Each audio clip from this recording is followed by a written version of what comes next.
In your artwork checking report, you might receive a failure with a warning stating, "Please use only our templates when designing your artwork."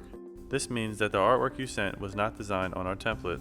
On the left is another company's template for a feather flag. On the right is our template for the same product. At first glance, they appear to look the same, but when you overlay our template over theirs, you will notice that they are different sizes. Here's an example of artwork that is designed on another company's template. If we hide their template and overlay our template on top of it, you will notice that the design does not fit our template. That will result in a large portion of the design being cut off on the final product. To prevent this from happening, use only our templates to design your artwork. You may download our templates by visiting the product page on our website.